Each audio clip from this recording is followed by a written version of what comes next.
Idinaan ng grupo ng mga kabataan sa iba't ibang Halloween costume ang pagprotesta nila laban sa korupsyon. Nagprotesta rin laban sa korupsyon ang mga senior citizen na dumalo ng misa sa EDSA Shrine. Nakatutok si Jamie Santos.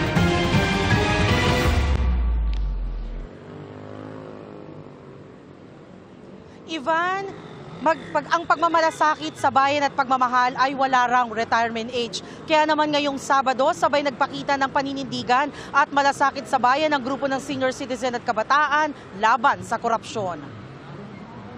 Dumalos sa misa sa EDSA Shrine ang mga senior citizen na kontra sa korupsyon. Nagdaos din sila ng mall walk at photo opportunity bilang simbolo ng kanilang panawagan para sa tapat at malinis na pamahalaan. Nananawagan silang bawiin mula sa mga kontratista at tiwaling opisyal ng gobyerno ang mga umano'y kinurakot ng pondo ng bayan. Gamitin ito para sa kalusugan, edukasyon, pabahay at kompensasyon sa mga nabaha. Nagbihis halimaw, buwayang nakakulong at multo naman ang grupo ng kabataan sa People Power Monument. Idinaan nila sa Halloween protest ang pagkondena sa katiwalian at panawagang panagutin ang mga korap na government official. Meron din silang bitbit na lapida. Ang mga di makalahok sa protesta, pagbusina ng kanilang mga sasakyan, ang ganiwang pagpapakita ng pakikiisa laban at kontra sa korupsyon. Ivan, hindi raw mapapagod ang grupo ng senior citizen at kabataan sa paninindigan at sa pagbabantay sa kaban ng bayan. Kaya naman daw asahan ang kanilang presensya sa malakihang rally sa darating na November 30. At Ivan, kararating lang din ni Akbayan Party List Representative Jel Jokno dito nga sa People Power Monument para makiisa sa ginagawang kilos protesta dito nga sa People Power Monument. At yan ang latest mula rito. Balik sa iyo, Ivan. Maraming salamat, Jamie Santos.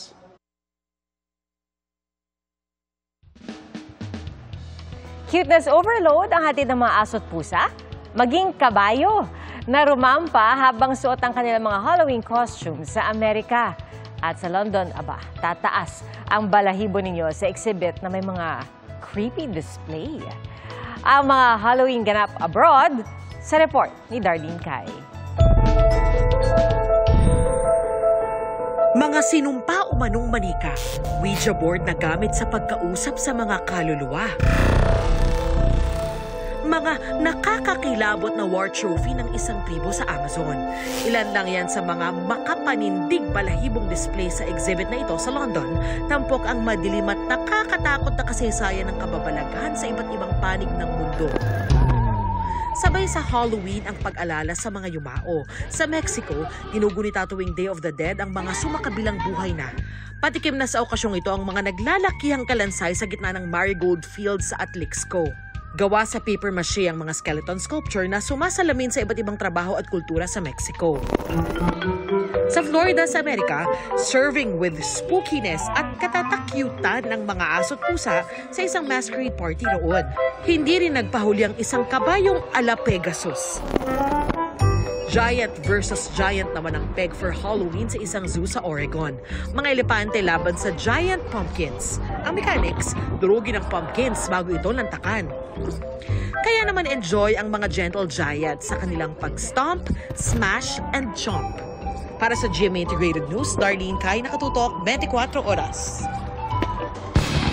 The Golden Boy, Carlos Yulo, shines once again. Itinanghal na kampiyon si Yulo sa men's vault finals ng 53rd Artistic Gymnastics World Championship sa Jakarta, Indonesia. Matapos ang first and second vault ni Yulo, nakakuha siya ng total score na 14.866. Siyang nanguna sa ranking hanggang sa matapos ang kompetisyon. Silver naman ang naiuwi ng Armenia habang bronze sa Ukraine. 2021 unang nakaginto para sa men's vault si Yulo. Bukod dyan, wagi rin si Yulo ng bronze para sa men's floor exercise sa parehong World Championships. Mga kapuso, tatlong weather system ang nakakaapekto ngayon sa buong bansa. Ayon sa Pag-asa, Intertropical Convergence Zone o ITCZ. Ang nagdadala po ng maulap na panahon na may kalat-kalat na pag-ulan at thunderstorms sa Mindanao, Visayas at Palawan.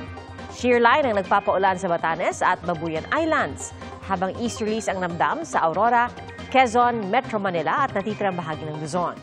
Sa rainfall forecast ng Metro Weather, posible ang light to intense rains bukas sa Kalinga, Pampanga, Nueva Ecija, Quezon, Bataan, Oriental Mindoro, Occidental Mindoro at Palawan. May chance ring makaranas ng light to intense rains sa malaking bahagi ng Visayas at Mindanao. Posible ring ulanin bukas ang Metro Manila.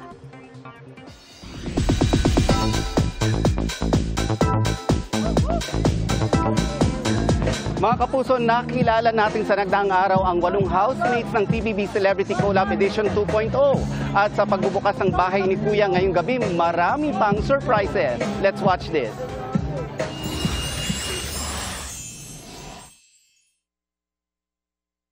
Mula Martes hanggang Biyernes, nireveal sa 24 oras ang 8 housemates para sa PBB Celebrity Collab Edition 2.0.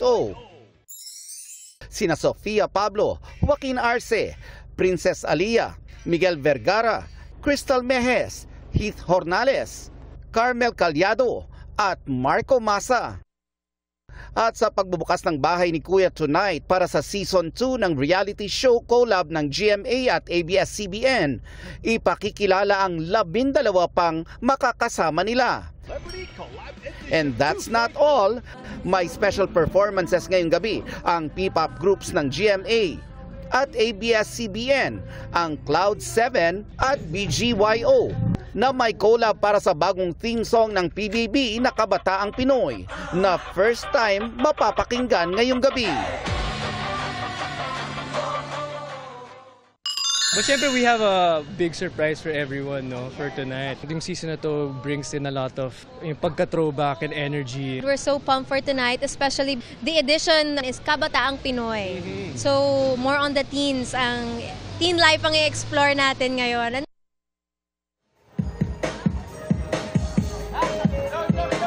And the surprises don't stop there dahil makikilala na rin natin ang isang PBB host na magbabalik for this season.